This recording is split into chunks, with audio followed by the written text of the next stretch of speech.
Hello guys, this is Sekret bringing you the first Sekret Sektor review, where I'm going to play through games and assess a score out of 10. Now let's get this show started with our first game up for review, Mad Max. Now you may be looking for a nice apocalyptic wasteland to get you through until Fallout 4 comes out, but will this game be the one? Now let's kick this off with the good things in the game first. I like the fact that you feel like you're building an apocalyptic empire to fight against whatever baddies or situations that might be thrown at you in the wastelands, with vehicle upgrades, attire upgrades, base upgrades, and skill upgrades for max. Now gameplay is basically divided into two parts, one being vehicle combat and the other being melee combat. And they are both good, they are both done pretty solid, but with the vehicle combat outshining the melee combat in a major way.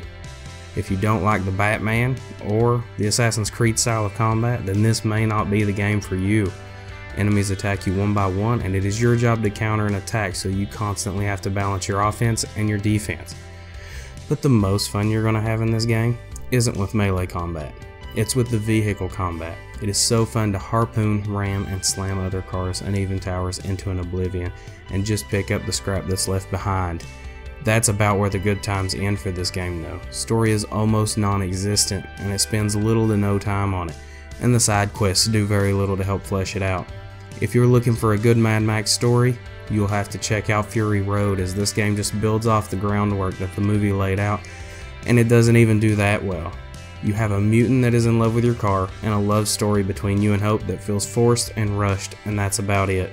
Instead, you'll spend most of your time doing the side objectives like destroying towers, taking over bases, and scavenging for supplies over and over again to proceed with the campaign. Even when some don't make sense, as you have to actually downgrade your vehicle's equipment to continue. Next up on the chopping block is the leveling system. I don't like that you have to go to Griffa to upgrade abilities, as he's just some strange mystic that appears in various areas of the game when you acquire tokens to give him so that he can blow some mystic drug in your face that makes you stronger in whatever categories that you choose. It should have just been a normal leveling system. You shouldn't have to go out of your way and try to find this guy when he serves no other purpose in the game. He has no plot line to his story at all.